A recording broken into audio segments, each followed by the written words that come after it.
that honor thee and that continue to teach the rest of this country that this city is among the finest for its love of each other and its ability to take care. Father, we ask these blessings in the name of thy Son, Jesus Christ. Amen. Amen. Thank you, Chief. Madam Clerk, we get a roll call vote? Fenton. Here. Denham. Here. Cooper. Here. Milton. Here. Howden. Here. Rodriguez. Here. LeBlanc. Here. Your Honor, you have a quorum. Thank you. I'd like to start off this meeting with a moment of silence for Soji Tabuchi. Huge impact, great man, big heart. So if you'd bear with me for just a minute.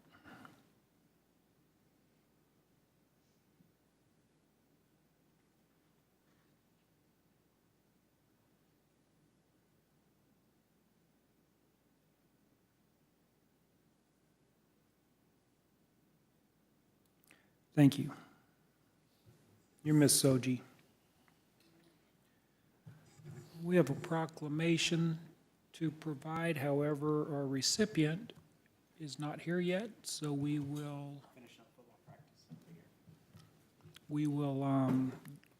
put that back on the agenda when he arrives. This is the public comment section of the Board of Aldermen meeting. At this time, the board will hear the citizens who have signed up in the order they are listed. Please note the clerk will let speakers know when they have 30 seconds left in a very irritating sound. We'll go off when their time is up. If a speaker would like a board member to bring an item from the consent agenda down for additional discussion, please note this request during your comments. Madam Clerk, do we have any speakers? Yes, sir. We have 4 speakers, and our first one is Nate Horseman.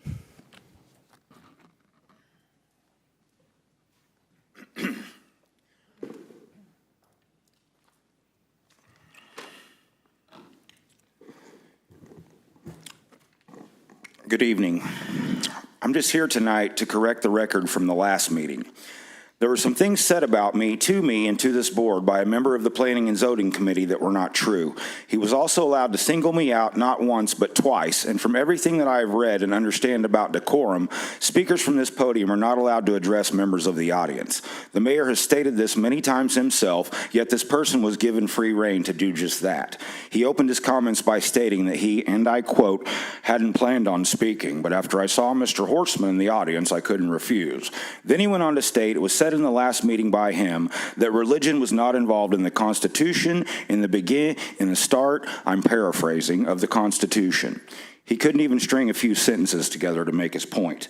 Anyway, first of all, those statements were not made by me. They were made by a gentleman who spoke after me named Damian Porfino. He pretty much spent his whole 5 minutes explaining his thoughts on religion and the Constitution, yet somehow his words got put into my mouth and twisted by the speaker I'm referring to, and I just wanted to correct the record. I did not make those statements.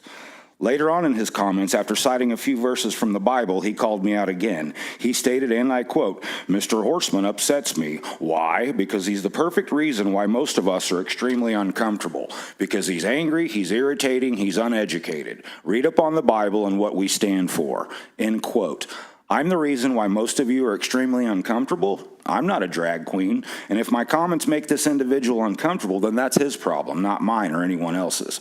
I'm uncomfortable with a lot of things that are said from this podium, but I've never singled anyone out in the audience when making my comments.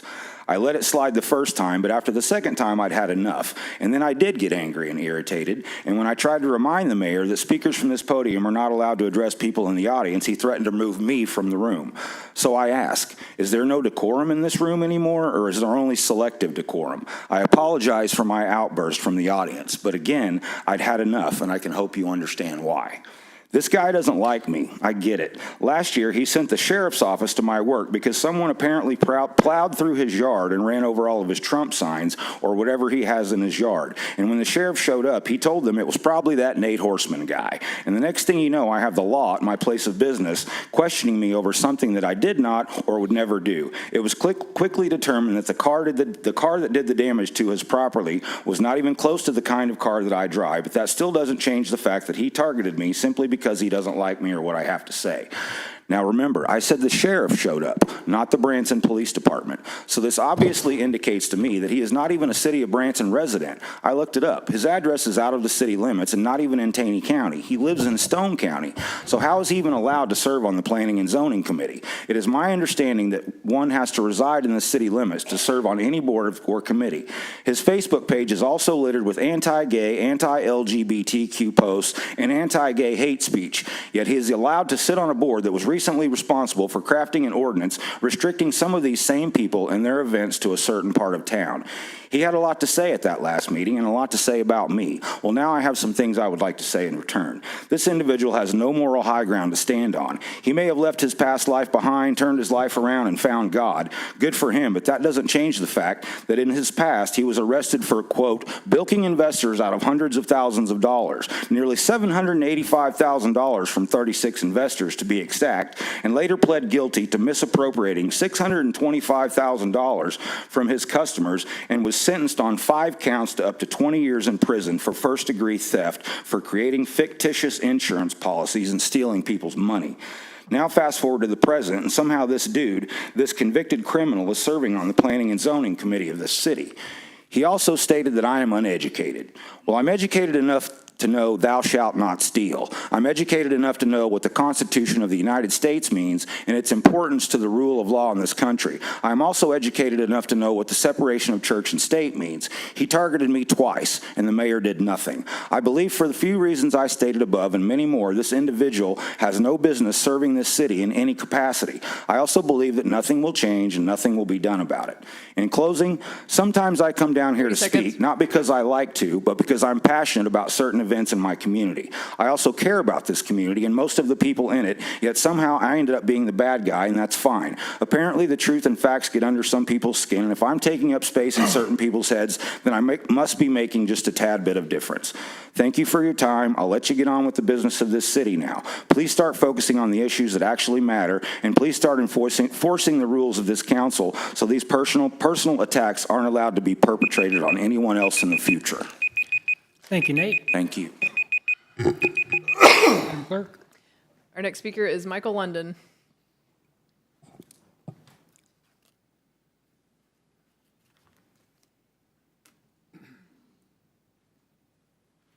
Gentlemen, ladies, how are we tonight? Whoop.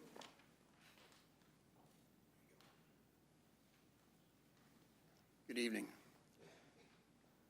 I'm here tonight because other than the chief's plan, which I think is absolutely brilliant, I'm concerned about the direction of the city relative to the marketing plan that was proposed at your last meeting, and concerned that it won't be as successful for the city as it should be. I got those feelings when I read the draft marketing plan, and then when I saw what was actually presented, I was aghast. I was asked to comment and provide some ideas for improvements, so to do that, I asked for a copy of the research that was used to create the marketing plan, and specifically for a SWOT analysis. SWOT analysis has to do with it. SWOT is an acronym for strengths, weaknesses, opportunities, and threats, and it is a standard business tool that's used before any marketing plan is typically done. It's taught at the graduate level and the undergraduate level in colleges across the country. Yet when the gentleman who I asked to get the copy of that asked our chief marketing officer of the CVB, they were told in writing that there hadn't been a SWOT analysis done in 8 to 9 years, which means obviously one wasn't done before any of the planning for the marketing plan that you saw. There's a tremendous problem with that. I've created a document of which I'll give you each copies that talks about why a SWOT plan or analysis is important, but I'll read briefly in the conclusion. An invaluable tool for seeking to gain a deep understanding of the internal and external environment. By assessing the strengths, weaknesses, opportunities, and threats, a SWOT analysis can guide strategic planning, decision-making, and resource allocation, ultimately leading to enhanced performance and competitiveness. Don't leave your organization's growth and success to chance. take control of your future by harnessing the power of SWOT analysis. Then I asked Google the question, do you need to conduct a SWOT analysis before proceeding to the preparation of a marketing plan? And brilliantly, it answered, absolutely necessary prior to creating your brand position or creating your marketing strategy. What is a SWOT? Why is a SWOT analysis important in preparing the marketing plan? Because among other things, it helps you recognize the resources available to you and the possible hindrances in taking up certain business opportunities. Do you agree that a SWOT analysis is important before entering into the market? Absolutely, because it identifies areas that need to be improved. So it's a process which not only is recommended for all businesses, but currently being used by Amazon, Apple, Dell, Google, and Microsoft. The CVB was asked by the TCE, or the TCED pondered whether they should ask the CVB to do a marketing SWOT analysis several years ago, and it was said, oh, well, those are outdated. So I asked Google, is a SWOT analysis outdated? And the answers come back with reason or things that could be improved when doing a SWOT analysis, or perhaps different approaches to arrive at the same result. But it is not an outdated mechanism. It is used today by those companies and still taught at Harvard and Stanford. Now, the marketing plan was basically made by an agency from Austin, Texas, based on information that was given to it by the CVB. But the information that was given to it was inadequate because there has not been a SWOT analysis. So therefore, I would recommend, number one, that you actually do a study session which focuses on doing a SWOT analysis for the city of Branson and its marketing. At minimum, I would suggest that you don't contract with the CVB to spend the city tourism tax as a bolt-on to the TCED plan, because neither plan, by the way, they're different in many different ways, but neither plan has had the benefit of a proper research analysis done before they were made. 30 seconds. And I'd also recommend that you tell the city reps to the TCED not to approve the TCED CVB contract for the same reasons. Plus, that plan is designed to last for 3 to 4 years, not just be a one-year pop. So that's the end of my time, and that's what I would recommend that you do. Thank you. Thank you, Michael. Mr. Mayor, Yes. can I just ask Sure. one question? Mr. London, well, I'm familiar with the SWOT analysis too. I'm familiar with the SWOT analysis too. It's a good way to do your research to make a decision. You're saying that, what type of research was done for the draft that we received, or how do you think a SWOT analysis would have changed anything? Or if you could give us an example, or? I'm not familiar with what research analysis was done, if any, that would have replaced a SWOT. But if there were, so a SWOT analysis looks at both the internal and the external environment. In those regards, in the external, I would say the most important thing that seems to have been missed is that we're basically on an island here in Branson relative to the ability of large numbers of people to come here.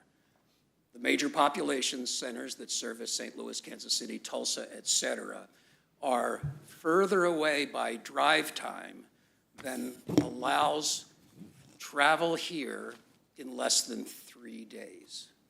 So people won't come down here on a 2-day weekend because there's too much driving involved. And particularly families with kids won't do that because of the nature of school, et cetera. So if there's a marketing plan that focuses on families with kids, you need to understand by looking at a school calendar and applying it against a real calendar. And what you'll suddenly find out is that only families with kids can only come here when there's 3 days in a row that they can come here. And that's only 105 of the 365 days a year. And we want year-round business, or so I hear.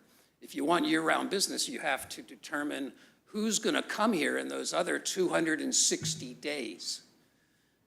The problem is that the marketing plan is skewed very, very heavily towards the family and kids market.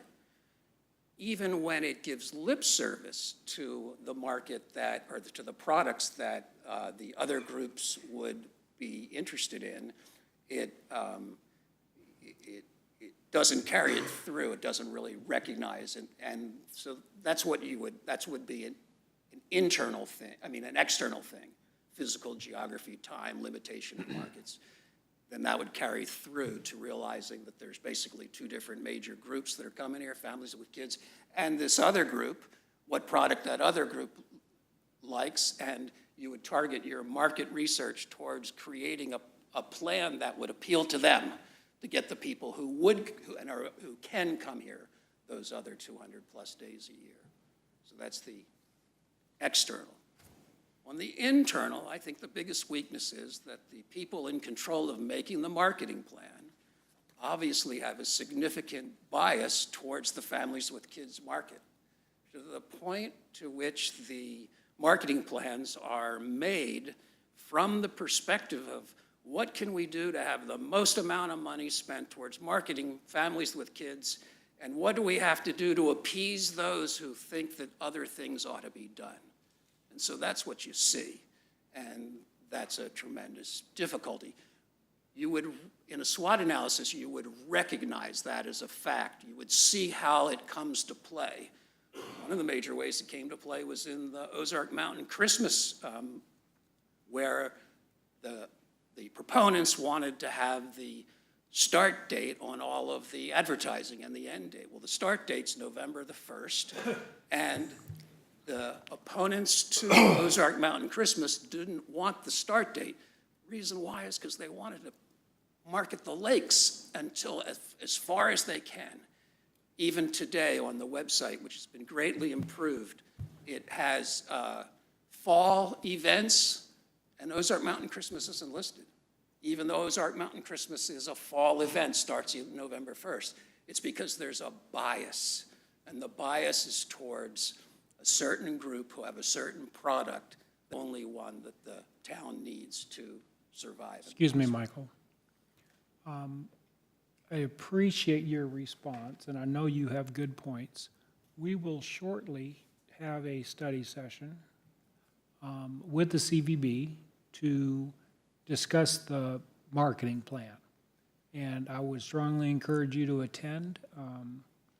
We need to keep these sections shorter in time. Okay. And I know you have a lot to say, and That was it. I want you to come back. Yep. So I have these. Do I just get it? Michael,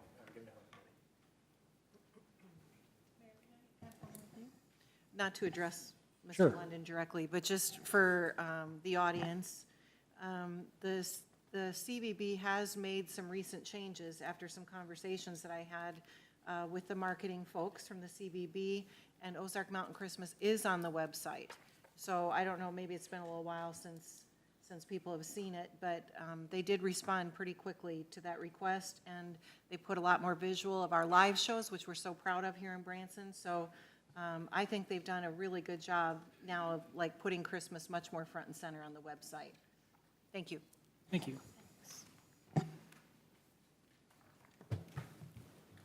Madam Clerk? Our next speaker is Deanna Slatton.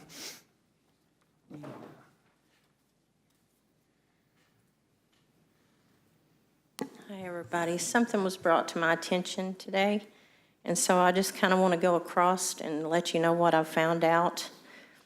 These are a list of names that I want you to keep in your mind that are in power. David Cohen, Deputy Director of the CIA. Janet Yellen, Secretary of Treasury. Merrick Garland, Attorney General. Alejandro Mayorkas, Secretary of Homeland Security. Avril Haines, Director of National Intelligence. Jeff Zients, White House Chief of Staff. Rachel Levine, 4-star Admiral, also Secretary of Health. Anthony Blinken, Secretary of State. Wendy Sherman, Deputy Secretary of State. Victoria Nuland, Director, Secretary, Political Affairs, and Jennifer Pritzker, I think is how you say it, Lieutenant Colonel. All Jewish and all have dual citizenship. Then we have, I'm sorry, Mr. Mayor. No, that's out of line. no, it's not out of line, because there is a pattern going on in the United States that you need to know about. Don't interrupt me. Who's behind COVID? Excuse me a second. Things to Dan. try to get to. Excuse me, point of order. Yes. Excuse me. Holly, 3:30.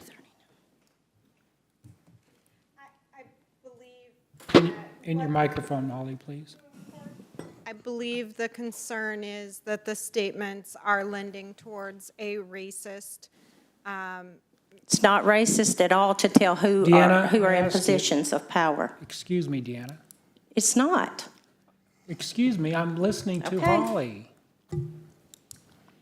And so while there is a freedom of speech, there is not a freedom of hate speech. It's bordering on it and certainly recognized by the Board of Aldermen.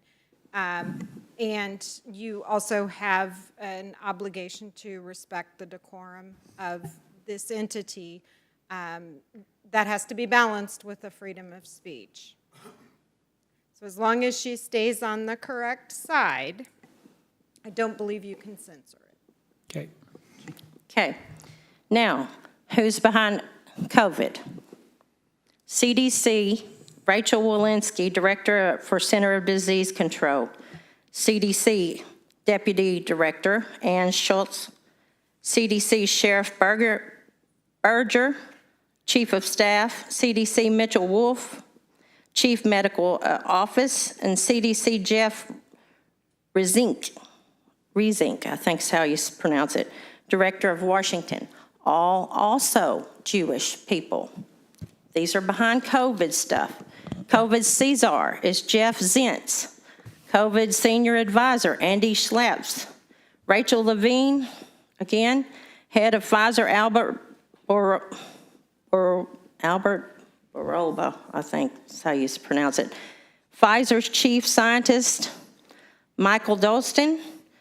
Moderna's Chief Scientist, Tal Zaks. BlackRock CEO, Larry Fink. BlackRock President, Rob Capito. Chief Medical Officer of Johnson & Johnson, Joanne Waldix. I don't know how to say that. Chief Medical Officer of Merck is Michael Rosenbaum. Executive Chairman of the World Economic Forum, Klaus Schwab. You'll own nothing and love it. These are all Jewish people. Mayor, that's enough. Yeah. Point of order, I that's think- enough. But this is things that's enough. going on that Mayor. we have got things going on in this city that y'all are trying to put forward in this city to make Branson a smart city. And these people are kind of connected. I'm asking you right now to please stop. I'm asking you politely. But this is I my am freedom of asking- speech. I am This is asking, things that I'm concerned about in the public. I am asking you politely to please stop. Why? This is things that need to be brought out, that we have things This is going not- on in Branson that's not for the Constitution. for These are this things that are messing with our Constitution. Again, it's not for this forum. Thank you.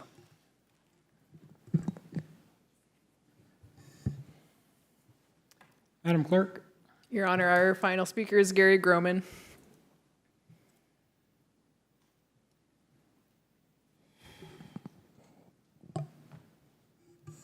Man, how do you follow that?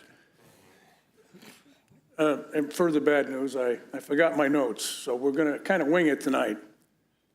First thing, 1 Mississippi, 2 Mississippi, 3 Mississippi, 4 Mississippi, 5 Mississippi, 6 Mississippi, 7 Mississippi.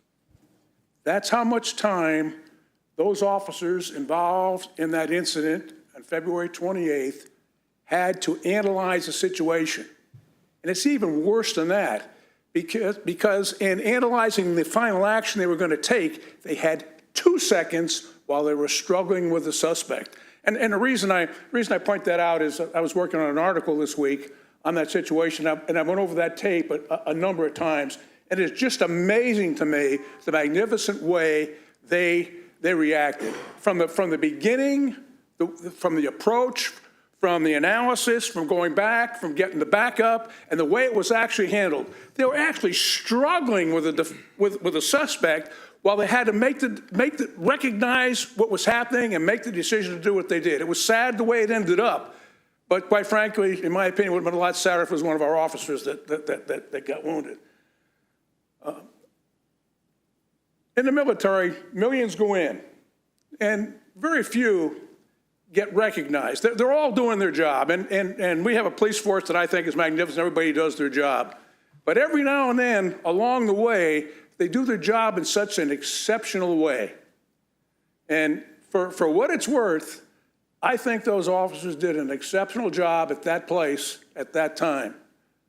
And if there's anything you can do to recognize them, and maybe probably the chief, knowing Chief Smitty's probably 10 feet ahead of me already, but if there's anything you can do to recognize them, I would appreciate it. And also, I was down at Branson Trout Dock, and officers showed up to handle a situation with a belligerent customer. 3 of them showed up. And I sat there, and as I watched that video of the incident of February 28th, I said, wait a minute, I've seen this before, because I'd seen it 2 weeks ago when I watched those same officers exemplify that same professionalism down at Branson Trout Dock. I mean, different situation, a lot more catastrophic result. But I just can't tell you, you ought to be awful proud of the police force you have, because that's all I can say on that. If I had my notes, I'd probably have my other 2 minutes. But I want to say something else. What I just heard in here tonight is just bull roar, just pure bull roar. You most certainly, and ma'am, no disrespect to you, but you have rules of decorum. Our city legislation says exactly what can happen up here. And that should not have been permitted to happen under the rules under our rules. That's not just because they call it public comment, it doesn't mean that you can say anything you want to say up here. Alderman Howden made an objection. That speaker should have been taken off. And ma'am, no disrespect meant, but I suggest you might want to reevaluate that in terms of what our ordinance says. And Mr. Mayor, you have to enforce it. Your board tried to enforce it, and finally you did. And if you do that from the first crack out of the bag, we won't have any problems. And I'm sorry, I wasn't even going to speak about that, but I did. Any questions, anything I said? Thanks. Thank you, Gary.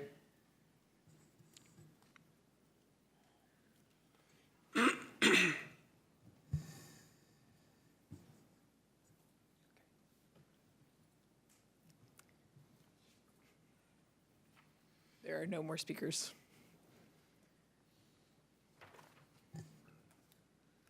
Oh, so it's my turn. Cody says you just have to read, Mayor. Next is the consent agenda. Are there any items the board would like moved down from the consent agenda to ask additional questions or comments? Mayor, I'd like to, item number 5 to be removed from the consent agenda and placed as the first item on the regular agenda. Any other aldermen? Madam Clerk, would you please read the items of the consent agenda as amended? Your Honor, the items on the consent agenda are as follows. Approval of the Board of Aldermen meeting minutes for the August 8th, 2023 regular meeting, August 9th, 2023 special meeting, and August 10th, 2023 special meeting. Acknowledge receipt of Board of Adjustment minutes for the May 25th, 2023 and June 22nd, 2023 meetings. Acknowledge receipt of Planning Commission minutes for the July 6th, 2023 regular meeting. Acknowledgement of disbursements for the July 14th, 2023 through August 11th, 2023. Final reading of Bill Number 6343, an ordinance approving the interfund loan between the Tourism Fund and the Capital Improvement Fund campground for the construction of a campground. Final reading of Bill Number 6347, an ordinance approving the intergovernmental agreement with Taney County for the county to provide funding toward the cost of the city's planned 2023 public sewer system upgrade for lift station number 46 construction and authorizing the mayor to execute the contract. Final reading of Bill Number 6348, an ordinance accepting the proposal of Midwest Contractors and Consultants Incorporated for the construction of lift station number 46 improvements and authorizing the mayor to execute the contract. Final reading of Bill Number 6349, an ordinance accepting the proposal of Brentag Mid-South Incorporated for the water and wastewater treatment operation chemicals and authorizing the mayor to execute the contract. Final reading of Bill Number 6350, an ordinance accepting the proposal of Hartman and Company Incorporated for the concrete repair and replacement and authorizing the mayor to execute the contract. And final reading of Bill Number 6351, an ordinance approving the contract with CXT Incorporated for the purchase of a precast concrete restroom and shower and authorizing the mayor to execute the contract. Your Honor, that concludes the reading of the consent agenda. Do I have a motion approving the consent agenda? So moved. Second. We have a motion and a second. Madam Clerk, you're wanting a roll call vote? Yes, please. One moment. Fenton. Yes. Denham. Yes. Cooper. Yes. Howden. Yes. Rodriguez. Yes. LeBlanc. Yes. The result of the vote is 6-0, motion carries. Your Honor, the next item is the final reading of Bill Number 6342, an ordinance establishing the annual levy of a property tax for general revenue in the city of Branson, Missouri, a city of the fourth class. You've heard the first reading of Bill 6342. Do I have a motion approving this bill? So moved. Second. A motion and a second. Staff report from Ben. I'm open to any questions you guys might have on this item. Well, if you would point out, at the last meeting when it was brought up, there seemed to be a little confusion. When it was first announced, they announced it at I don't have the rates in front of me, at a higher rate. Yeah, it was like 0.62 or something like Yes, that, right? and so in the discussion was, what typically happens is that's the highest amount, and for that to be approved on the first reading, Right. typically what we've seen over the years is on the final reading, it's a lower amount. Right, So Ben, I don't know if you have it. yeah. It went from 0.62 to 0.58? 0.58, yeah. So first and foremost, the state gives us the rate. So the city has no control over what rate the property tax gets set. So the state, through the Missouri State Auditor's Office, gives us that rate. What they also do is require a public hearing done before September 1st. They notice us, they give us that rate the beginning of August, which, they give us the 0.58 at the beginning of August. They come back and adjust that rate. We're responsible for actually publishing what they give us the first time. But what can't happen is we cannot publish a rate lower than what they give us the second time, the adjusted rate. So what we gave you was last year's high rate of 0.62. That number, then we got the final of 0.60, even though the staff report says something different. We got the final rate of 0.60, what's written in here in the ordinance. So we published the higher one, it came in lower, that's allowed by law. If it was the other way around, it came back, we'd be limited to the one that was lower. Yeah. So that allows us to actually capture all of it. Your time's up, Ben. 5 minutes is up, so. Sorry. Next item, Madam Clerk. Speed of business. A second.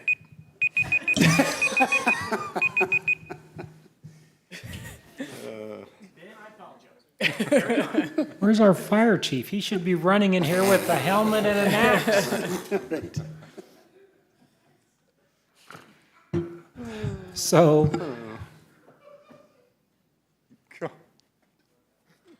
outburst from the chambers. So Ben, and I don't want to get too technical, is it 0.6 or is it 0.58? It's 0.6046 is the final rate. This is the one that's in the ordinance. Ben, I don't understand, Yeah, because because there's let's say we're, an amendment saying we're wanting to change it from .046, 0.6046 to .5821.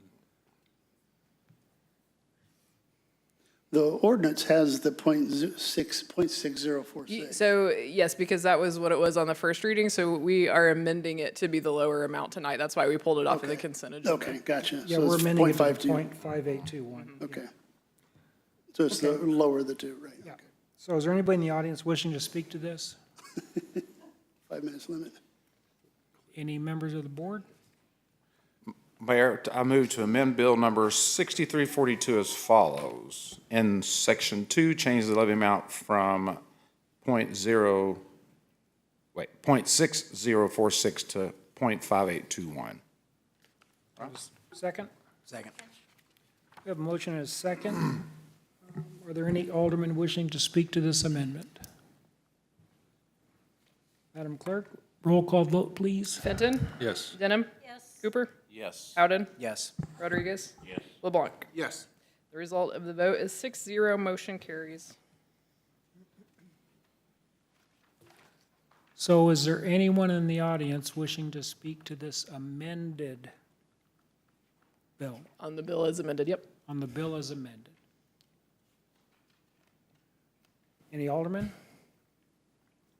Please vote on the bill as amended. Fenton. Yes. Denham. Yes. Cooper. Yes. Howden. Yes. Rodriguez. Yes. LeBlanc. Yes.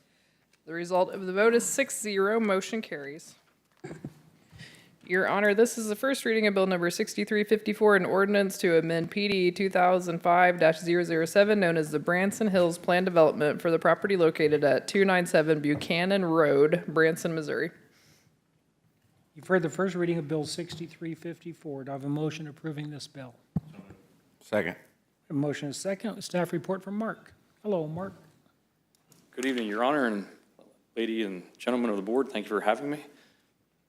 What I have before you today, as the clerk had mentioned, is an amendment to the plan development, previously known as Plan Development, or PD 2005-007.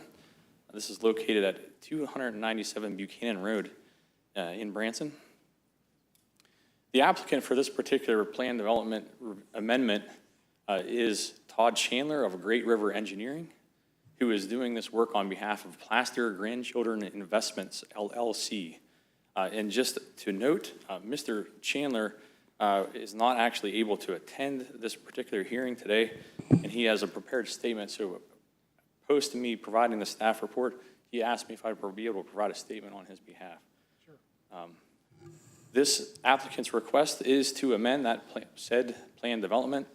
It particularly is looking at an out parcel that we're looking at renaming as Parcel 8, allowing for a new set of land uses to be available in this particular area to allow for commercial, particularly non-hazardous commercial land use, self-storage for personal property, as well as for light commercial business.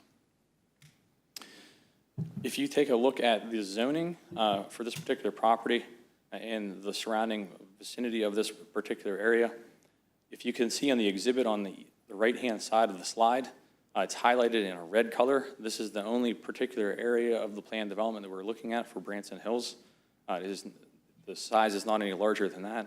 And as you will see, both to the north, to the east, and to the south, it's all unincorporated areas within the county. And then the balance of the property boundary to the west is the Parcel 1, which is commercial within that said plan development area, which, as you can see on the map, is located in this turquoise blue color.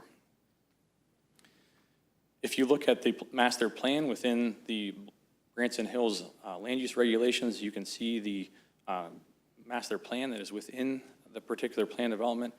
And the area we're looking at particularly today is located just to the northeast corner of the total of the Branson Hills development area, which is, again, highlighted in this brighter turquoise area.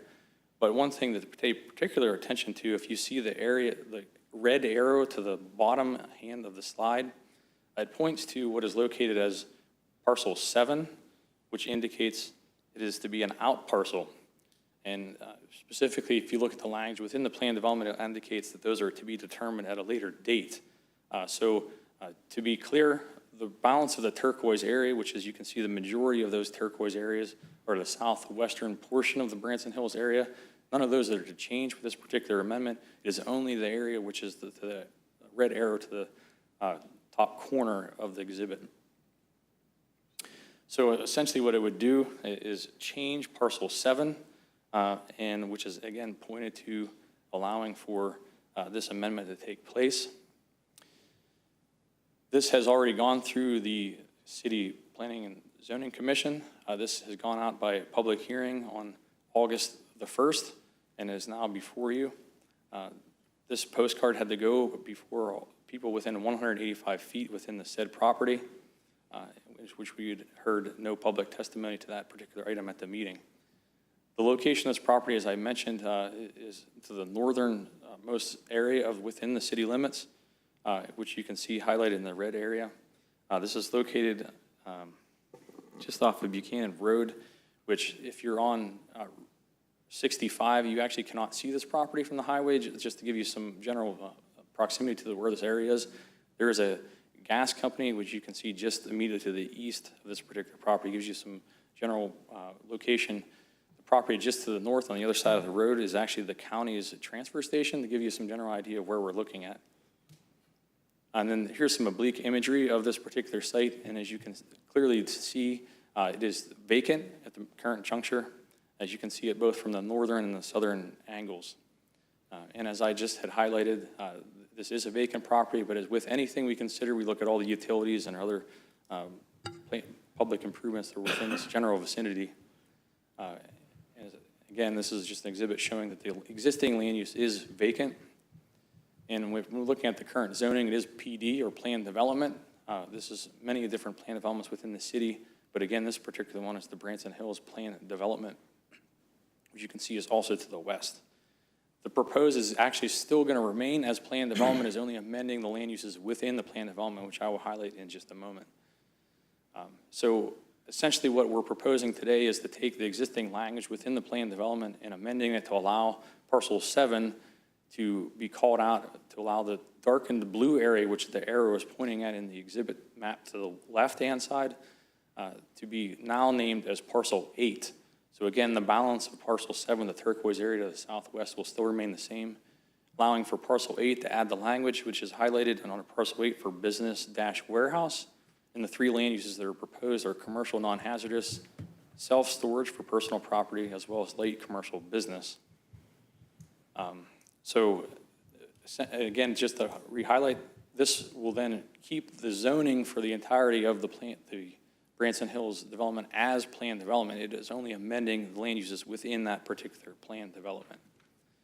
This is actually, if you look at the community plan for 2030, this is actually not even previously zoned. So there's not really anything from the county plan, or excuse me, the community plan that will speak to that particular item.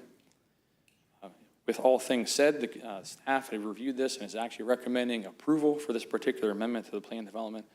And as I started off by saying, the Planning Commission has already reviewed this particular amendment, and it has voted by a 9-0 vote to recommend approval of the amendment, which in summary, you can see on this slide, will amend the map.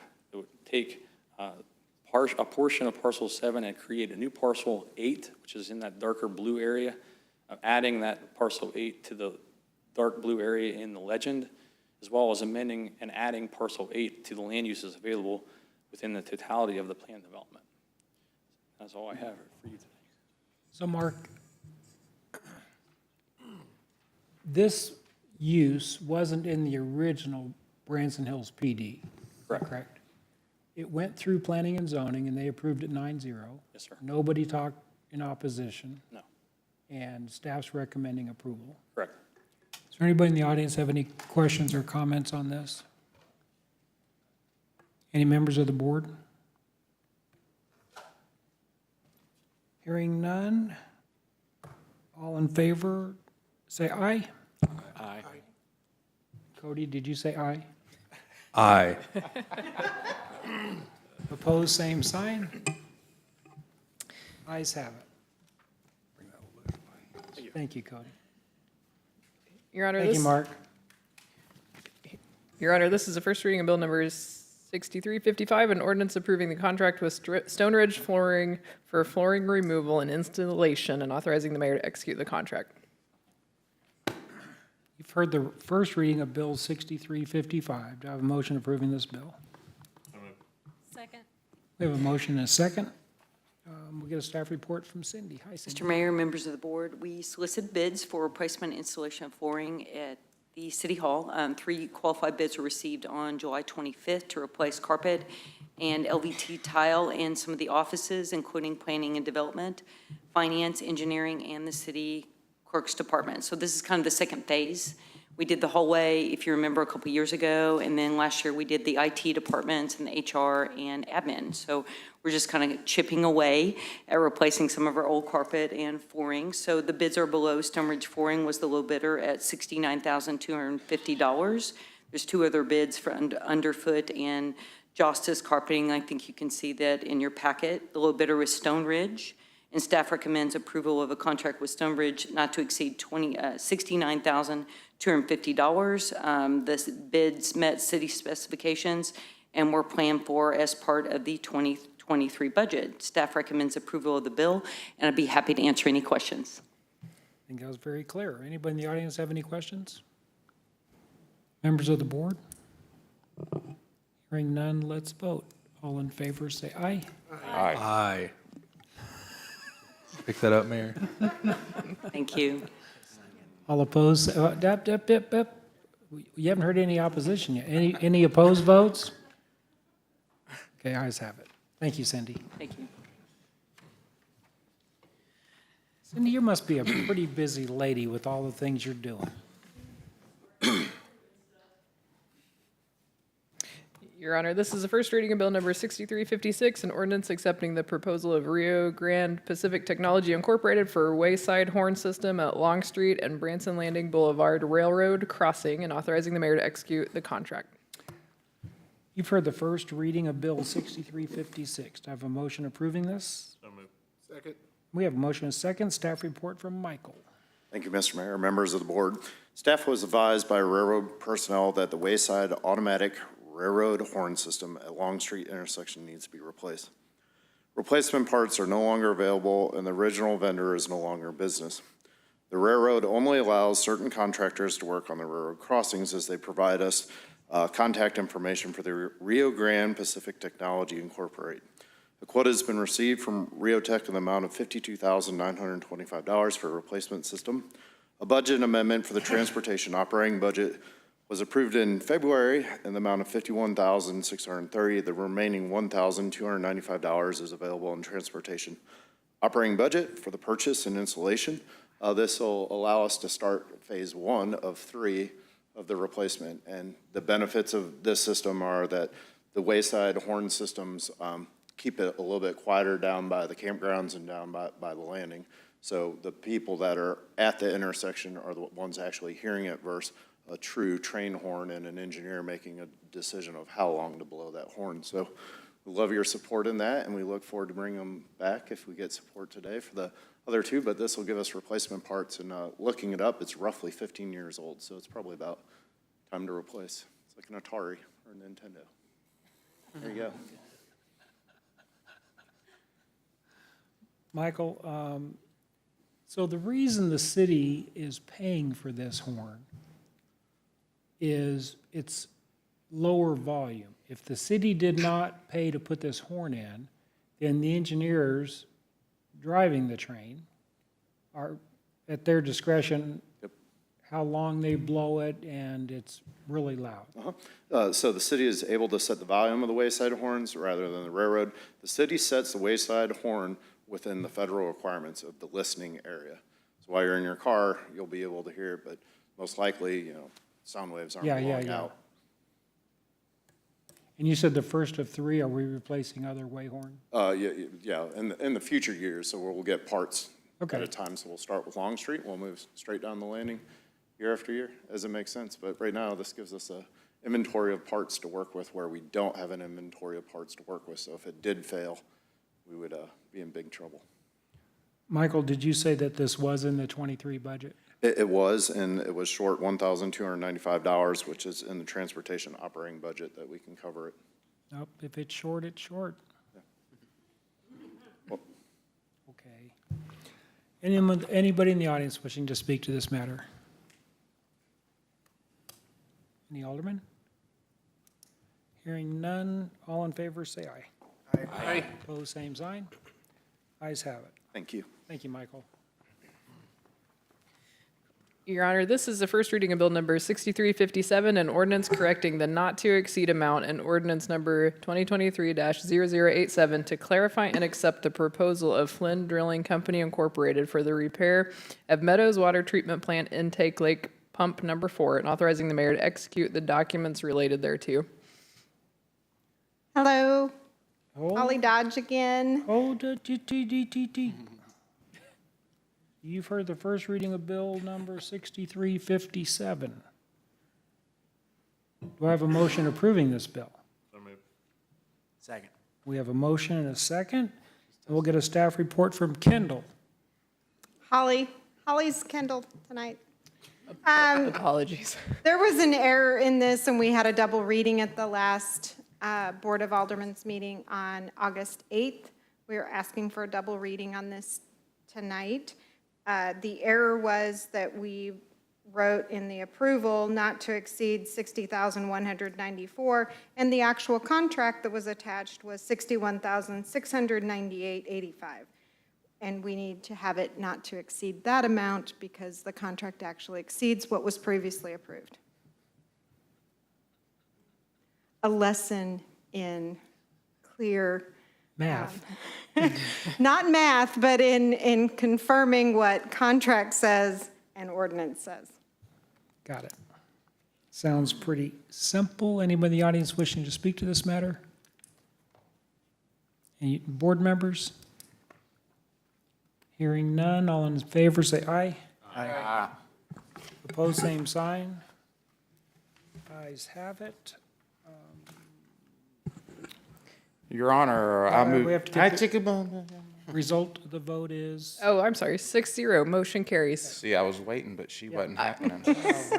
Apologies, goodness. Okay, you're allowed one. Your Honor, I move to read Bill number 6357 for its final reading due to timing. we have a motion and a second. Anybody in the audience wishing to address this? Any aldermen? Hearing none, all in favor say aye. Aye.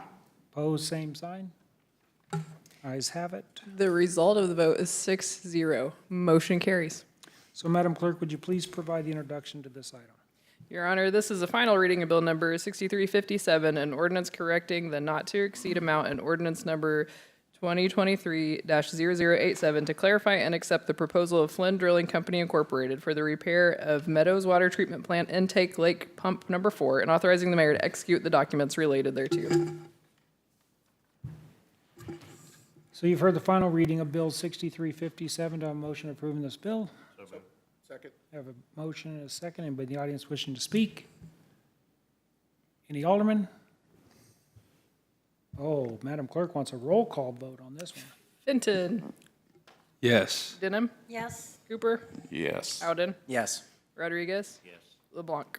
Yes. The result of the vote is 6-0, motion carries. I'm going to suggest, we've had a star-studded celebrity join us at our meeting. So I'd like to interrupt our agenda items to provide a well-deserved and earned proclamation. You okay with that, Madam Clerk? Yes, sir. Coach Hancock, would you come down, please?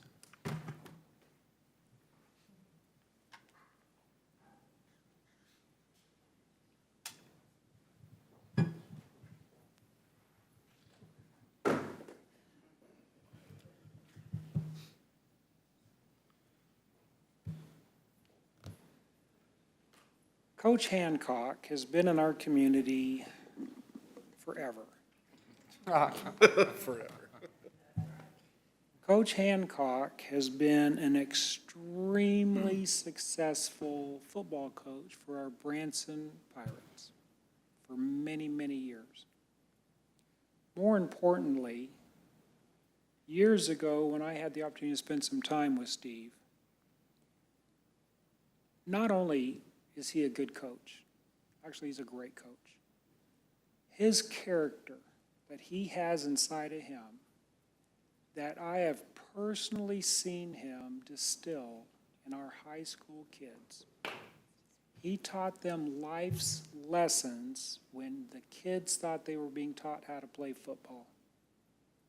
I could not be more proud of this man, what he's done for our community, those that he raised that are now leaders in our community,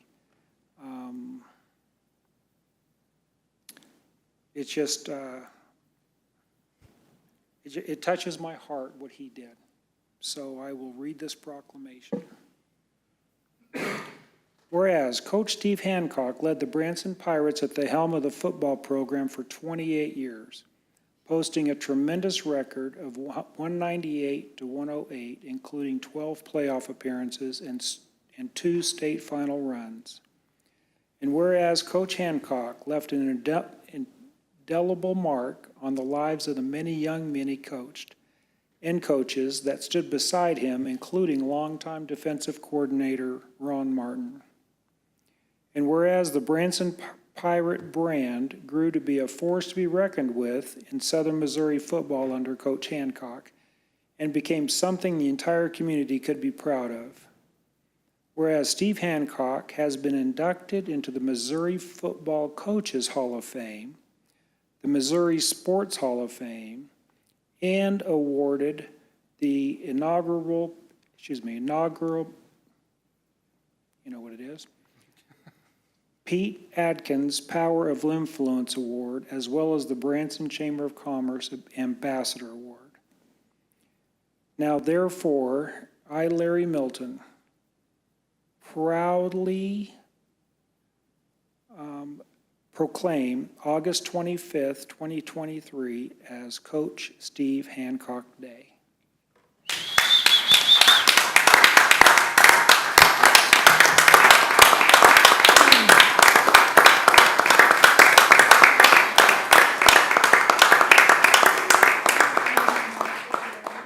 I want a picture with Coach.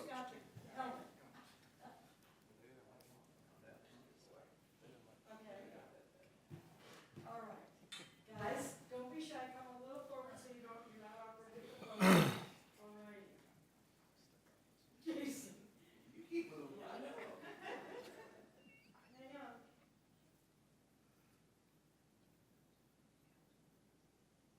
There it is. All right, hang on. I know I take too long. Come on, buddy.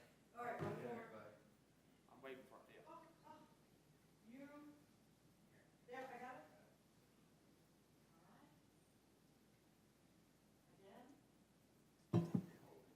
Coach, would you like your family? Sure. Oh, Clay.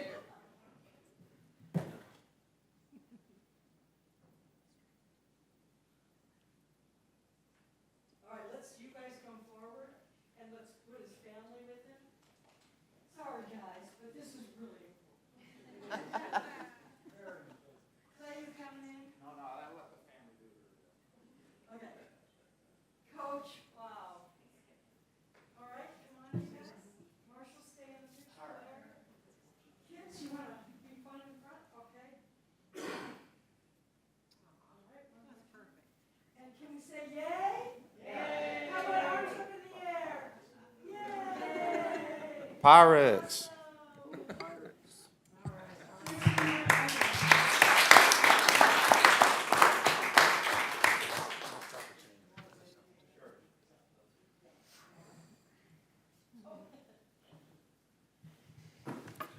Thank you all so much. I really appreciate this. You know, we've lived here in Branson, it's going almost 40 years now. So we've been blessed to come to this community because of the community, the school, the people in the community. We've enjoyed every minute that we've been in Branson, and we enjoy the people in Branson, and that's you people here that are doing the work for us and keeping the city going. But I really appreciate it from the bottom of my heart and my family. We really appreciate it. This is quite an honor. I don't know what I do with a Steve Hancock Day, but it's quite an honor. I think I'll just lay in my pool. But thank you all very much. I appreciate it. Coach, could I suggest that maybe you do the tango on Steve Hancock? I've seen you do that before. The tango. Remember the tango? Have you erased that from your mind, or? That was a night that I can't have a hard time remembering. Well, it's stuck in my memory bank very well. I was more nervous for that than I was for any ball game that I. Mr. Mayor, Yes. I haven't had the opportunity to, my kids came up later, but I played high school football, and usually the only people that were in the stands were parents of the players. I have been to football games, and it's because of the legacy and the culture that you created long before I came around. But I've never seen a community that comes together and watches football like this community does. My girls played volleyball in high school just here recently, and we all went as a family to the football games, and I credit it because your legacy of bringing that kind of culture to Branson is what made that happen. So thank you for that. It's been a great community, and the community supports our kids in our school and our sports. And I can remember we going down the strip back when we were winning those big games, and they have us on the billboards and everywhere else in town. We'd have parades, but thanks to my wife, she was cheer sponsor then. She came up with all these great ideas of bonfires and cheer, and always made me do something stupid. But we really enjoyed the time, and still enjoy the time with the parents and the people in Branson. And it's a pleasure and it's an honor for me. Thank you. Coach, I want to tell you from the community, you are so appreciated for enhancing our community. Thank you very much. Thank you. Coach, Appreciate it. you're a mentor to me and my brother Philip, and I appreciate everything you've done and those days that we spent out in the hot sun and being in the locker room after the wins and even some of the losses. It's things that I'll never forget. Thank you so much. Also, don't forget Friday night, opening game against Joplin, and Coach is going to be honored there before the ball game too. So come on out. Nice. Yep. Thank you very much. Thank you, Coach. Appreciate it.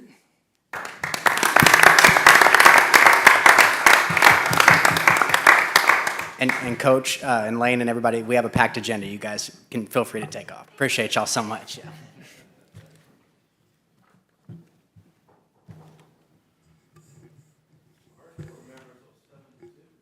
That's right.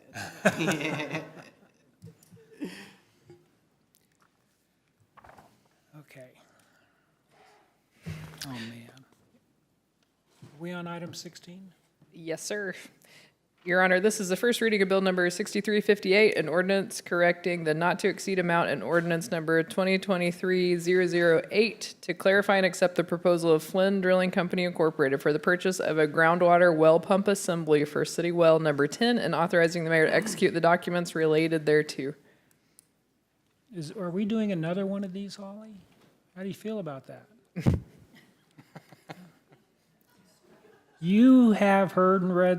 You've heard the first reading of Bill Number 6358. Do I have a motion approving this bill? Second. Motion is second. We'll now get a staff report from Kendall Powell. Holly Dodge. Same error. We authorized a max do not exceed amount of $148,101. It should have been $151,803.50. I'm asking for a double read on this today so we can get both of these projects going. Anybody in the audience wishing to speak to this matter? Come on, somebody. No? Any aldermen? You're scared. Hearing none, let's vote. All in favor, say aye. Aye. Opposed, same sign. Ayes have it. The result of the vote is 6-0, motion carries.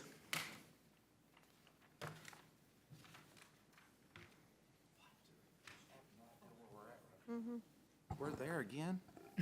Gosh, Your Honor, I move to read Bill Number 6358 for its final reading. Excuse me. Do I have a second? Second. We have a motion and a second. Anybody in the audience wishing to speak to this matter? Any aldermen? All in favor, say aye. Aye. Opposed, same sign. Ayes have it. You want to give the result there, Madam Clerk? Yeah, the result of the vote is 6-0, motion carries. Madam Clerk, would you please provide the introduction for this item? Your Honor, this is a final reading of Bill Number 6358, an ordinance correcting the not-to-exceed amount in ordinance number 2023-0088 to clarify and accept the proposal of Flynn Drilling Company Incorporated for the purchase of a groundwater well pump assembly for City Well Number 10 and authorizing the mayor to execute the documents related thereto. Is So you've heard the final reading of bill number 6358. Do I have a motion approving this bill? Second. Motion is second. Anybody in the audience wishing to speak? Any aldermen? Madam Clerk, you would like a roll call vote on this? Fenton. Yes. Denham. Yes. Cooper. Yes. Bowden. Yes. Rodriguez. LeBlanc. Yes. Result of the vote, 6-0, motion carries. Thank you. Are you done tonight, Holly?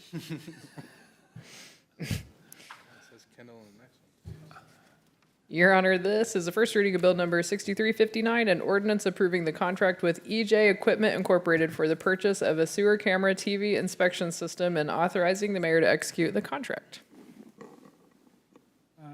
You have heard the first reading of bill number 6359. Do I have a motion approving this bill? We have a motion, a second. Did you get that, Hill?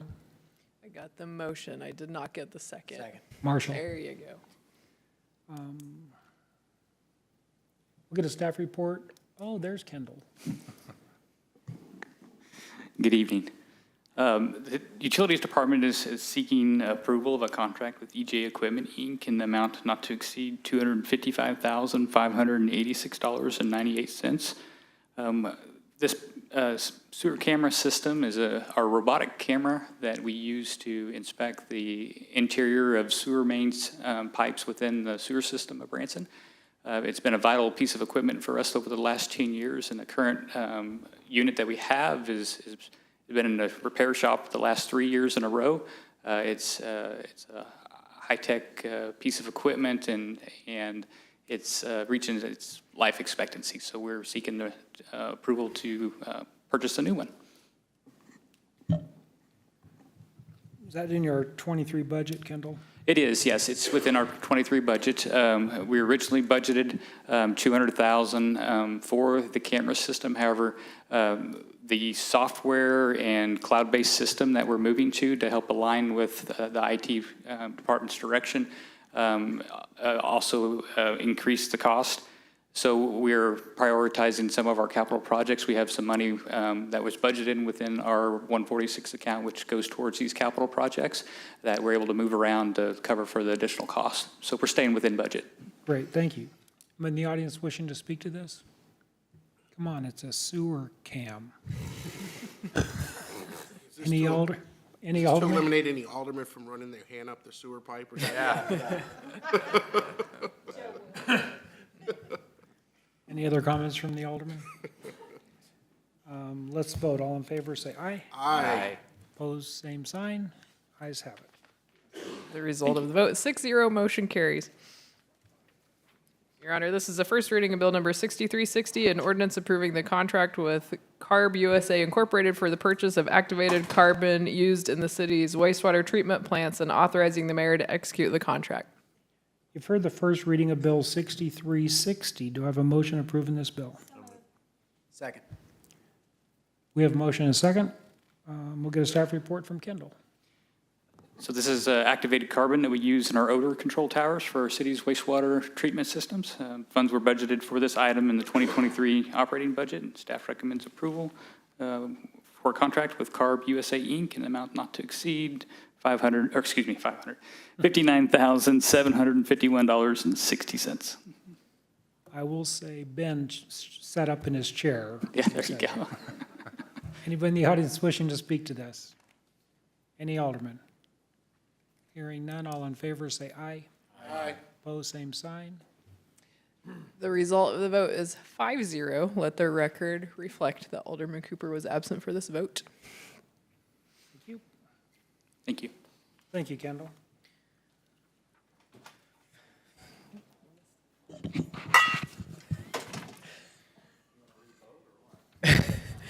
Your Honor, this is the first reading of bill number 6361, an ordinance approving the contract with CDW Government for the purchase of a backup appliance and authorizing the mayor to execute the contract. You've heard the first reading of bill 6361. Do I have a motion approving this bill? So moved. Second. We have a motion and a second. And we'll get a staff report from Chad. Mayor, members of the board, this item is for the purchase, pending approval, of course, of a new backup appliance for our IT infrastructure. Chad, Right. I'm sorry, would you speak into the mic a little? Are Am I you close really to not the mic? speaking in? got to adjust this system, clearly. We'll have to get with our IT guy, but go ahead. I'll do that, thank you. So it's for the purchase of a new backup appliance for our IT infrastructure. Your IT staff, while they're not taking care of the microphones, clearly, and we're lacking in that, we do always seek to improve the stability and the cybersecurity posture of our network infrastructure. And we do this in various ways, but one of the things we do is we perform research and lots of time-consuming demonstrations on emerging technology to keep up the latest trends and things that will protect our resources. So you might be asking, what's a backup appliance? And the technical answer, and I'll make it in layman terms as well, it's a purpose-built hardware and software device that provides high-capacity, large amounts of storage that lets us back up our servers and all our local resources. I've got a bunch of other stuff written here, but that's essentially what it is. So this agreement is in response to an RFP, and in that RFP, we specified a backup appliance with the associated hardware, software, licensing, and subscriptions.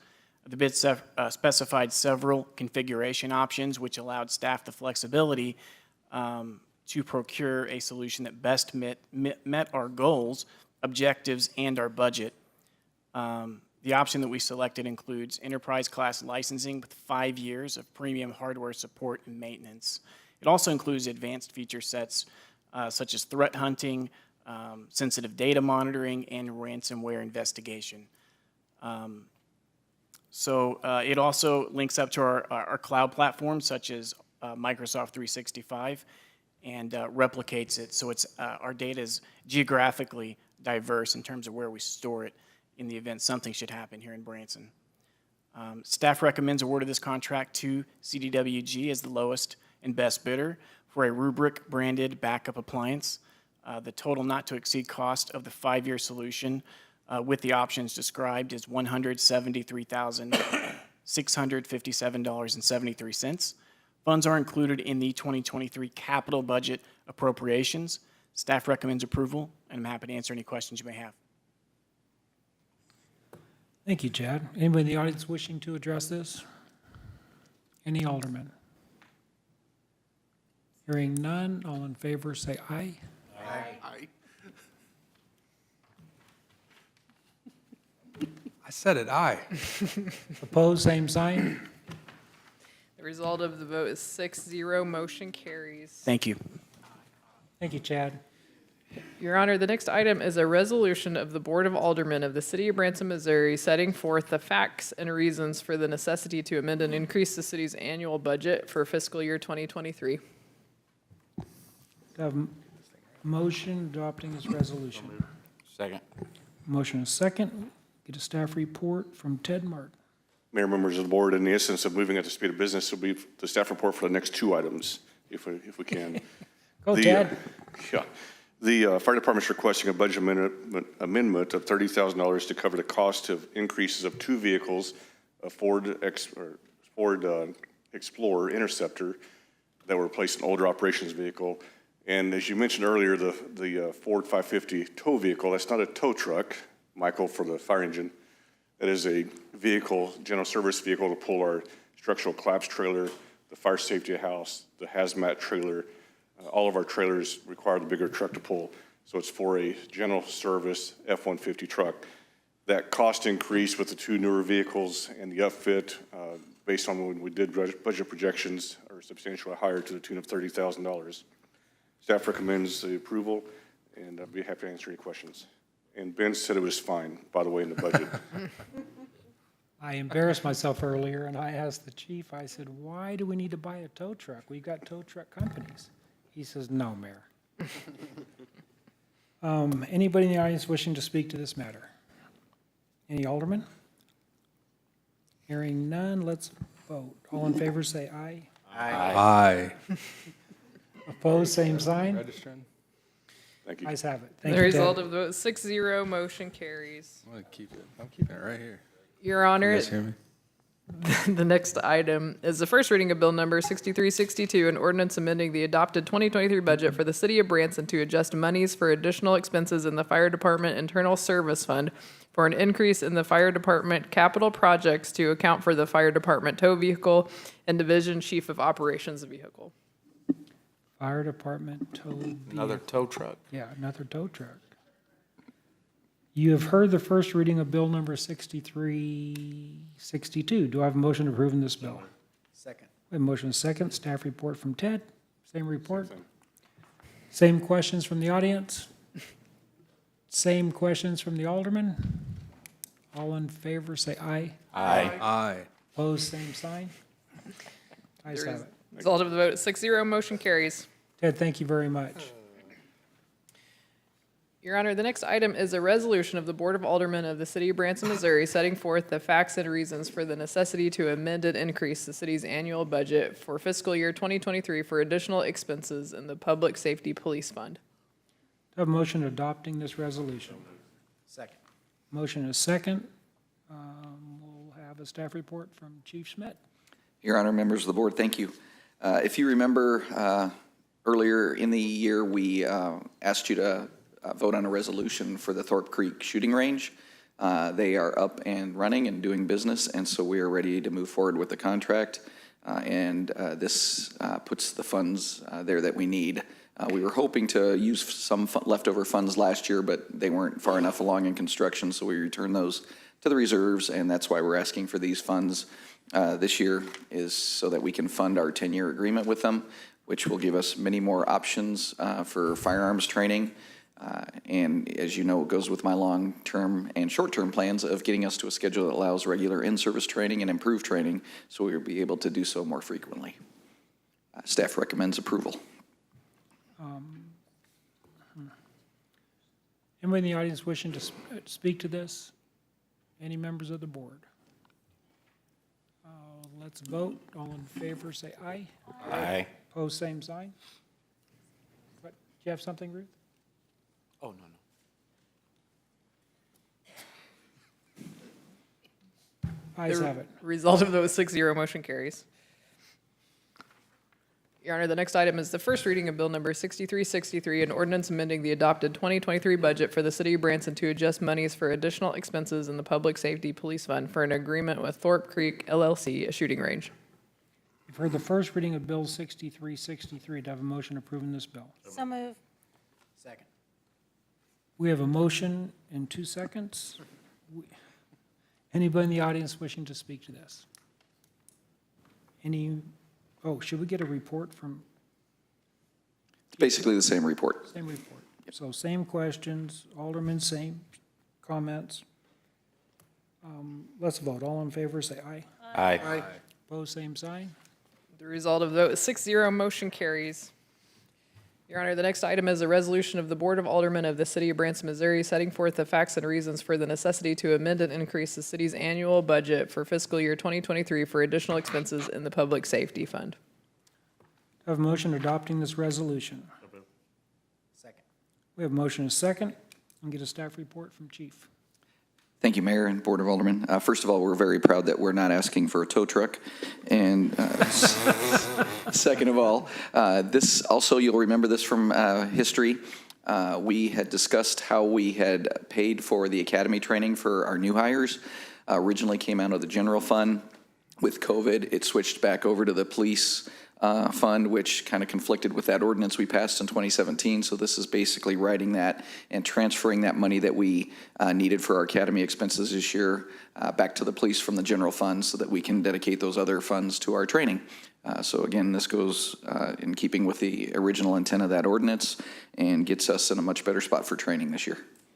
So then these training funds do come out of the police fund, or they come out of the general fund? So what we had allocated in the police fund for the academy is now freed up for additional training, specifically for my SWAT and K-9 units, and then it's being offset by the $40,000 from the general fund to address the academy expenses that were originally covered prior to COVID out of the general fund.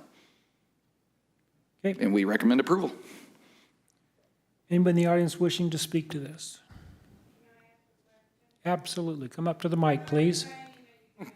Please, I'm sorry, ma'am. Ma'am? Yeah. Thank you, Eric.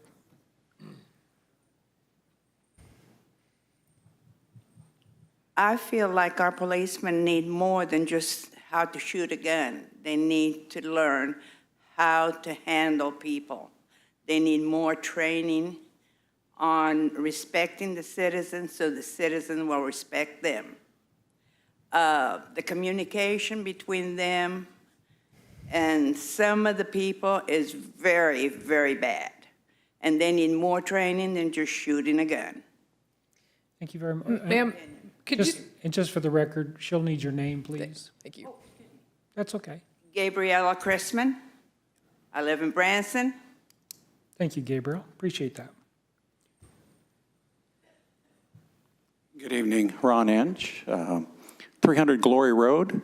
As to the training of our policemen, I got to meet about 6 of them the other afternoon on Glory Road. Apparently they were chasing a thief in 100-degree weather for about a mile and a half. And I just wanted to say, give them all the training they need, and I appreciate them immensely. They did find a wanted criminal and take care of business, and they did not escalate it. In fact, they were out there drinking and offering the criminal cold water. So I just really appreciate them and thank them for their professionalism. I know it doesn't work out that way all the time, but this was well done, and thank you.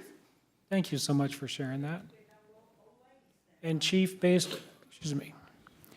And on that same note, I wanted to publicly thank you for what you did with the press release. I think that was so professional. I think what you displayed to our community is your commitment to being open and transparent with our community. My heart went out for those officers, and I'm going to tell you, in my opinion, Gary Groman mentioned this earlier, if they weren't properly trained, they only had a few seconds, and that was a life and death situation. We had a felon out there. Ooh, attorney's going to get me back on track. Maybe she's not paying attention. We had a criminal out there with felony warrant with a loaded gun sitting right next to him. Thank you. You're welcome. And just to address the question, our training includes everything from de-escalation to person skills. Unfortunately, sometimes people disagree with our answers and our decisions, and our officers even have to be trained on how to deal with that. Thank you, Chief. Any aldermen have any questions? Hearing none, all in favor say aye.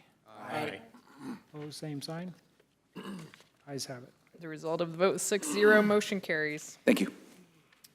Thank you, Your Chief. Your Honor, the next item is the first reading of Bill Number 6364, an ordinance amending the adopted 2023 budget for the City of Branson to adjust monies for additional expenses in the Public Safety Fund. You have heard the first reading of Bill 6364. Do I have a motion approving this bill? So moved. Second. We have a motion and a second? Is that an exercise program there? Yeah, it's training. Part of the training, yeah. Same report. Same report, same questions from the audience? Questions from the alderman? Chief, I just want to say real quick, I toured Thorpe Creek with you. Yes. And that place is amazing. I think you guys will take advantage of that, and I'm excited for you guys. We are extremely excited, and kudos to Kathy, because one of the first things she did when she came in was she heard about some of the cuts we had done in our training and told me to find a way to make it happen, and what you're seeing is the results of that. And I can't tell you how happy the police department is about that, the officers that we're investing in them. And I'm telling you, the training that we're about to embark on with the new schedule and the new resources we have is just going to be phenomenal. And I'm proud of them already, but we're just going to continue to up our game. Well, when you say that, we're still one officer short, right, from being fully staffed? We're still a few short, but it's mostly because of promotions now. I have to get everybody that we hired trained up so that we can backfill now. Quit giving them raises and you'll be full. I'm looking forward to the day, and I'm trusting it's going to happen soon, that we're going to hear a report that we're 100% staffed. I'm looking forward to that. That is our intention and our goal.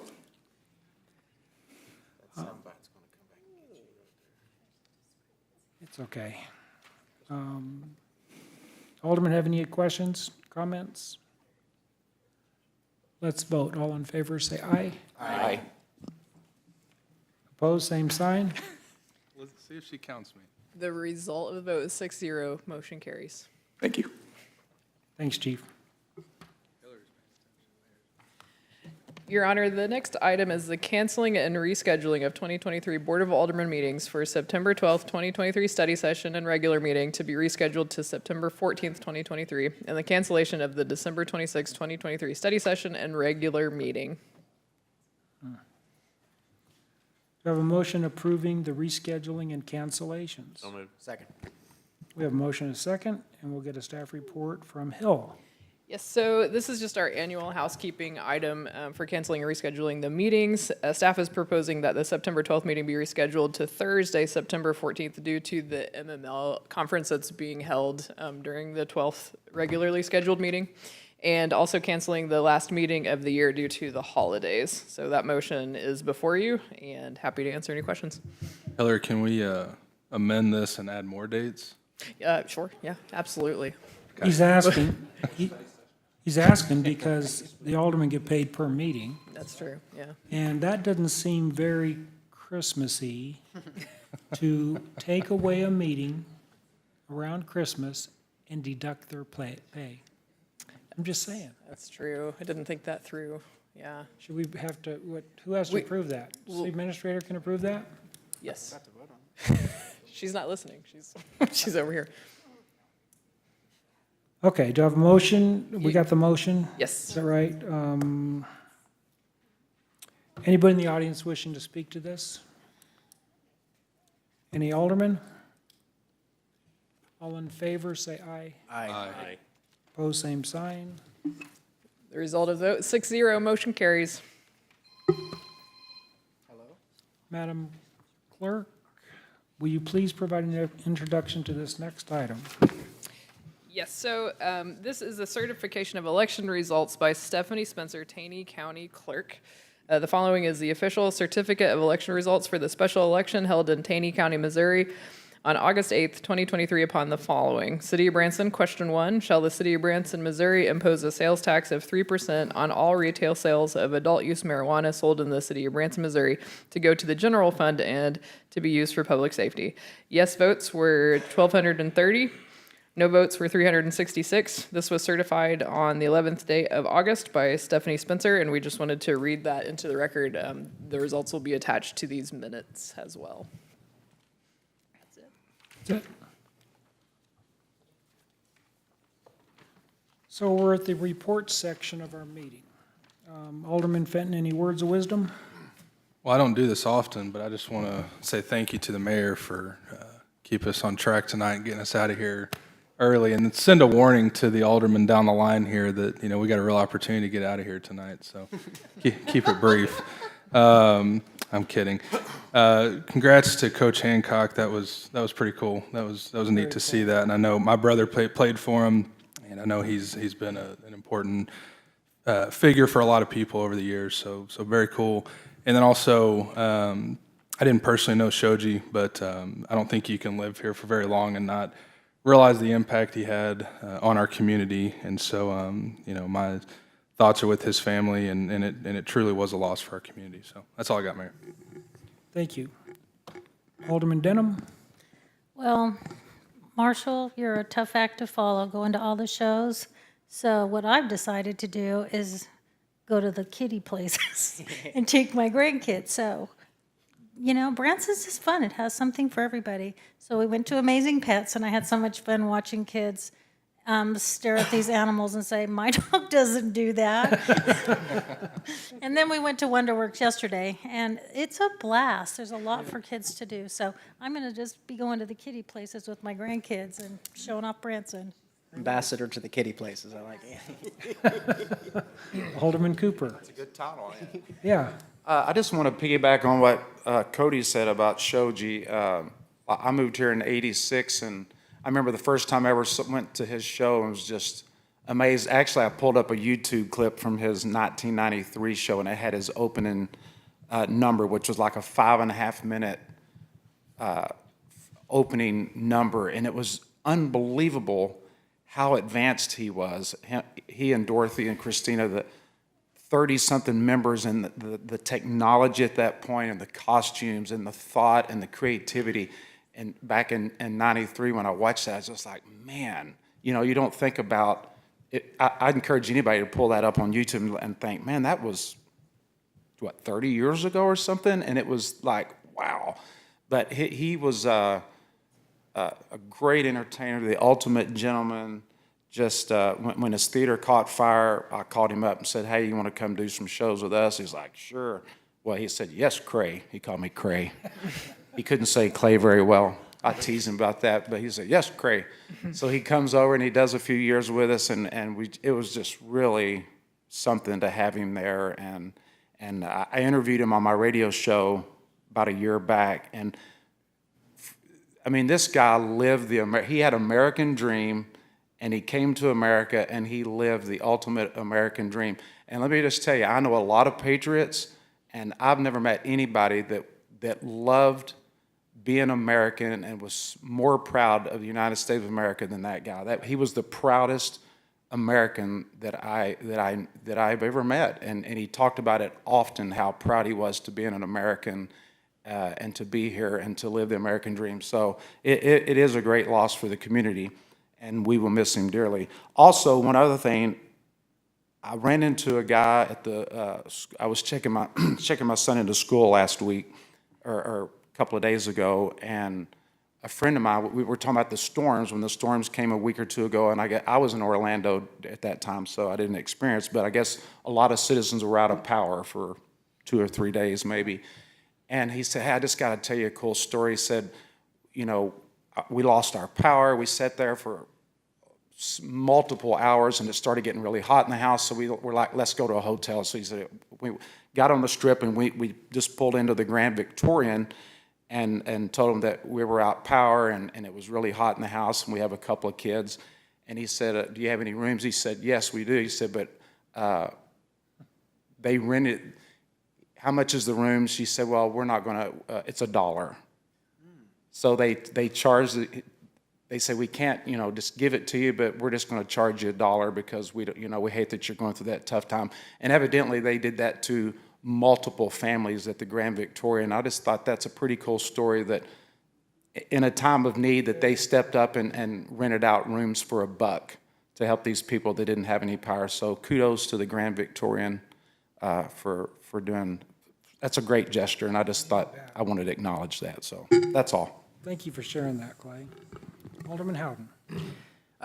Last year after I got elected, the next day you do a lot of calls and interviews, and I got a call from an unknown number, and it was Shoji Tabuchi calling me, congratulating me. And, you know, I was too young to be a friend of Shoji necessarily, but he was a friend of my grandpa.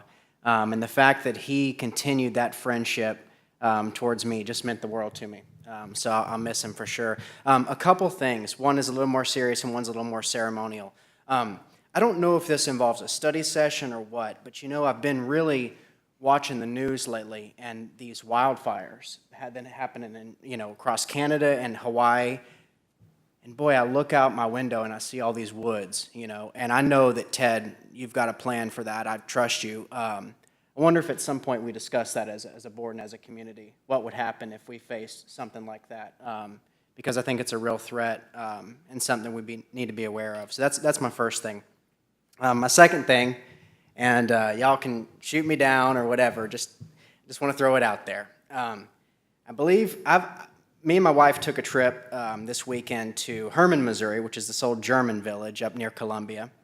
And you pass through all these towns, Mr. Mayor, Lebanon, Missouri, Marshfield, and they've all got a water tower that's got the mascot and the logo on it of the school, right? You know, I think we have one water tower left that hasn't been painted with the new logo, you know. To me, the Branson Pirates and everything that represents is the heart of this community. We're a unique community in that a lot of towns, when they get up to even our size, even though we're not too big, they start having more than one high school, you know. We don't. We've got one high school, one public high school. I'm so proud of it. And boy, maybe let's just at least consider that, you know, because, you know, our corporate logo is beautiful and everything, but that red and black, that's the soul of this community, and so I just want to throw it out there. Second. I'm not sure that was a motion. Thank you, Marshall. Alderman Rodriguez. Alderman LeBlanc. I'll keep this short.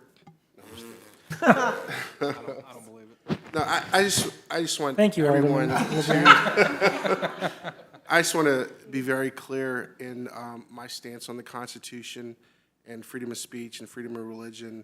My opposition to an earlier speaker was more so because a specific religion was called out.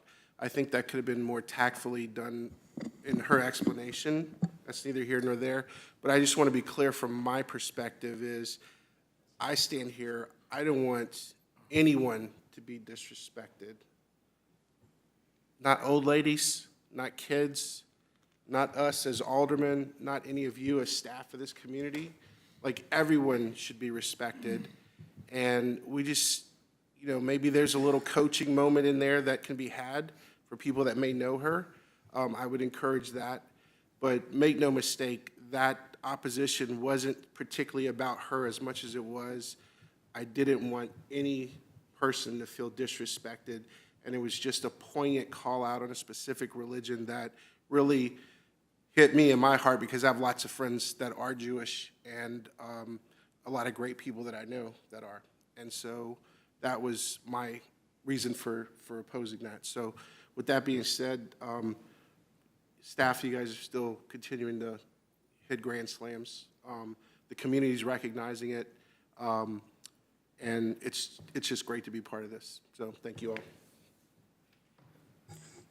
Thank you, Ralph. Kathy? Thank you, Mr. Mayor. I'd like to take this opportunity to give you some quick, high-level updates on just some of the activities that we're working on here in City Hall.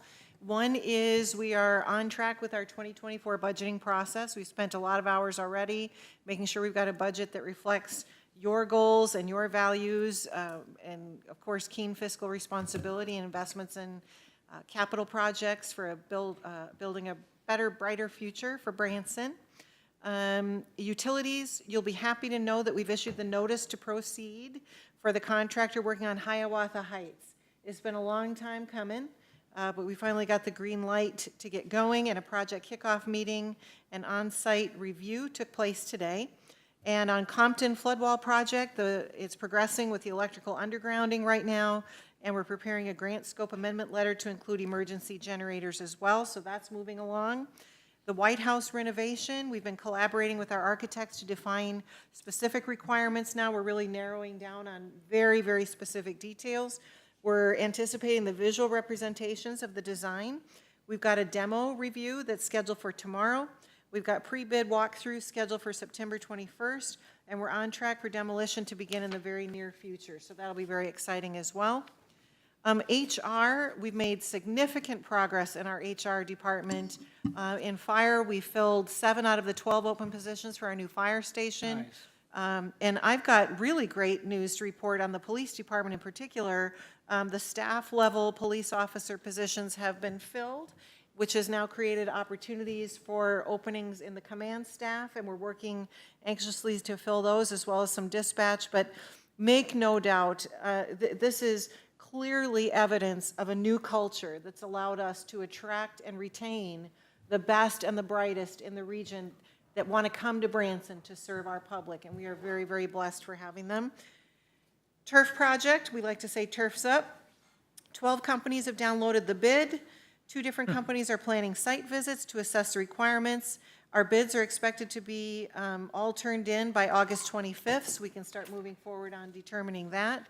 And then we had our director's retreat last week. We had it off-site, talking mainly about the 2024 budget priorities, but of course a lot of other important topics central to our progress and vision as the senior leadership team at City Hall. And in closing, I just want to thank our team again. It was even way more fun this time than it was the last one that we had in the spring.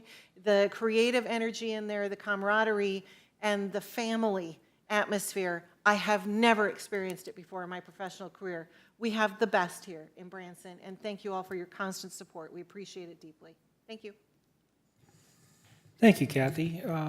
Kathy, that. what's that? Follow that. Oh, wait a minute, wait a minute. I learned earlier today, that was my assistant giving my report. Kathy, I have heard from directors that your director meeting that you had on Friday was second to none, very heartfelt, well embraced. You've got a happy team here. Yeah. And thank you for all you do. Marshall will get with Ted and get his input on how he wants to train us all to clear the brush around our houses. I'm sure he'll have some input, Ted. Hate to leave this on a bad note, but it's on a personal level. However, I am the mayor. Today, our Paddle Wheel Restaurant announced that we're going to be closing effective September 3rd, which is a Sunday, day after Labor Day. We're closing for financial reasons. There'll be a few posts out there. Everybody's getting paid. We told our staff. So it's been an 11-year run where my wife and I are personally devastated from putting our hearts and soul into that. Which for my critics, they won't be able to pick on us for having our board meetings down there. So I just wanted to share that with y'all. Word will get out. You'll hear some negatives, I'm sure. With that being said, I could not be happier with the people that I get to work here with on literally a daily basis. You all heard the Chiefs contract was approved. If you haven't heard, the Chiefs we're official partners, Branson and the Kansas City Chiefs. Big deal. There we go. That is a huge deal. Turn it up. I even heard that this last preseason game, they had Branson's logo on the TV screen. That's pretty quick. That being said, I appreciate you all. Cody said 25 minutes ago, if we didn't take much time, we'd get out of here early. Nobody listens. Everybody had a long speech. No, we can't do that, sorry. Sorry. We'll get in trouble. Yep. Oh, boy. They're pretty tough on me up here. So, sticking to the agenda, do I have a motion to adjourn the board? Well, they didn't let me finish reading it. We have a motion and a second. All in favor, say aye. Aye. Aye. Opposed, same sign. Ayes have it. Thank you, everybody.